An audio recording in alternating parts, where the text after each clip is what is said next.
मस्तानी की कहानी पूरे देश विदेश में बेमिसाल है। वहीं उनके पिता छत्रसाल ने उनके लिए एक महल भी बनवाया था। उनके लिए महल 1696 ईस्वी में उनके पिता छत्रसाल ने बनवाया था। कुछ दिन पहले एक मूवी आई थी जिसका नाम बाजीराव मस्तानी था। आज हम उस महल के बारे में, पूरे रहस्य के बारे में बताएंगे, पूरी कहानी बताएंगे और महल के भी रूबरू दर्शन कराएंगे, किस प्रकार से वो महल है और किस कंडीशन में वो आज महल स्थापित है। मस्तानी का महल छतरपुर का एक प्रसिद्ध महल है। आप लोगों को मस्तानी के बारे में तो पता होगा। मस्तानी के जीवन पर एक फिल्म भी बनाई जा चुकी है। आपको बाजीराव और मस्तानी की प्यार भरी कहानी के बारे में तो पता होगा। वैसे इस फिल्म में बाजीराव और मस्तानी दोनों के जीवन के बारे में बताया गया है, मगर आज हम बात करने वाले हैं मस्तानी महल के बारे में। मस्तानी का महल महाराजा छत्रसाल के महल के बाजू में ही स्थित है। ये महल 2 मंजिला है और अभी ये महल खंडर अवस्था में मौजूद है। वैसे ये महल बहुत टिकाऊ है। यहाँ पर आप महल के ऊपर भी चढ़कर घूम सकते हैं। महल देखने में बहुत सुंदर लगता है और बुंदेलखंडी वास्तुकला में बना हुआ है। मध्य प्रदेश के छतरपुर जिले के मौसानिया गांव में महारानी मस्तानी का महल स्थापित है। यही वो महल है जहां महारानी मस्तानी के लिए राजा छत्रसाल ने उनके पुत्री महारानी मस्तानी के लिए इस महल को बनवाया था। यहाँ दूर दूर से सैलानी इस महल के दर्शन के लिए आते थे।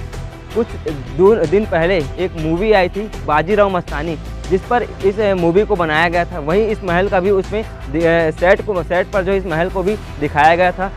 आने वाले सैलानियों के लिए, बाहर से जो लोग आते हैं देखने के लिए इस महल को, उनके लिए बोर्ड भी लगाया गया है। आप देख सकते हैं बोर्ड में आने वाले दर्शकों के लिए लिखा गया है कि इस सुंदर महल का निर्माण महाराजा छत्रसाल द्वारा लगभग 1696 ईस्वी में अप्रतिम सुंदरी नृत्यगना मस्तानी के लिए करवाया था।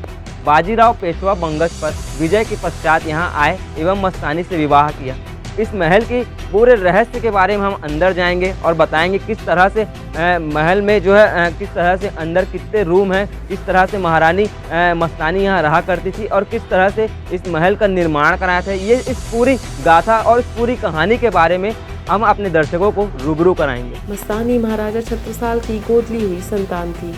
मस्तानी महल का निर्माण महाराजा छत्रसाल के द्वारा लगभग 1696 में करवाया गया था। इस महल का निर्माण उन्होंने अपने नृत्यांगना मस्तानी के लिए करवाया था। बाजीराव पेशवा पंगस पर विजय के पश्चात यहाँ आए और मस्तानी से विवाह किया। इनके जीवन की बहुत सारी घटनाओं को फिल्म में बताया गया है।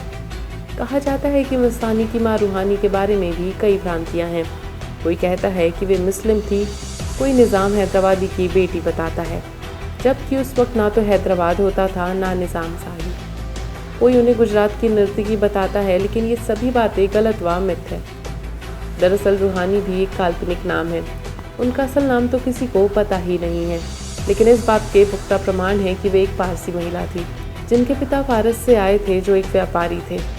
उस दौर में कई पारसी लोग भागकर भारत की तरफ आए थे और ये सभी कदापि मुस्लिम नहीं थे। ये यहूदियों की एक शाखा है जो अग्नि की पूजा करते हैं। महारानी मस्तानी के इस महल में हम अंदर प्रवेश करेंगे और आपको बताएंगे किस तरह से महल की दीवारें आज भी विरासत की उन चुनिंदा दीवारों में खड़ी हुई हैं। मध्य प्रदेश के छतरपुर जिले के मौसानिया गांव में धुवेला स्थित यह म्यूजियम है। उसी के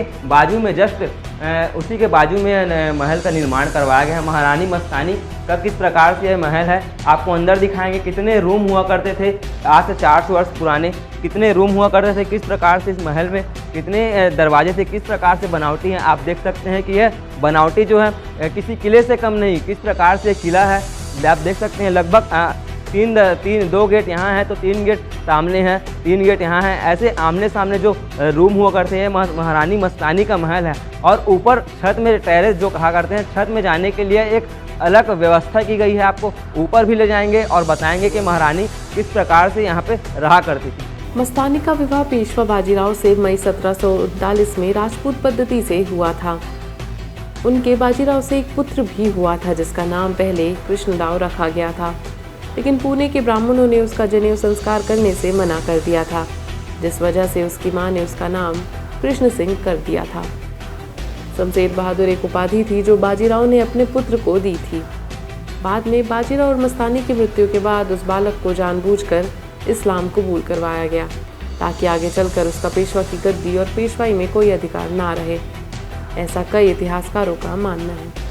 इस महल की खासियत यह है कि जिस प्रकार से नीचे इन महल के में महारानी मस्तानी के लिए रुकने की व्यवस्था कराई थी, उसी प्रकार ऊपर भी सेम उसी प्रकार से महारानी मस्तानी के लिए रुकने की व्यवस्था कराई थी। और अब हमने आपको बताया कि किस प्रकार से महारानी मस्तानी के लिए यह महल का निर्माण महाराजा छत्रसाल ने कराया था। और ऐसे बहुत से किले हैं जो महाराजा छत्रसाल ने यहाँ बनवाए थे, और किस प्रकार से लोग यहाँ आते हैं, पूरे किस प्रकार से लोग सैलानी यहाँ आते हैं, पूरी चीज़ों के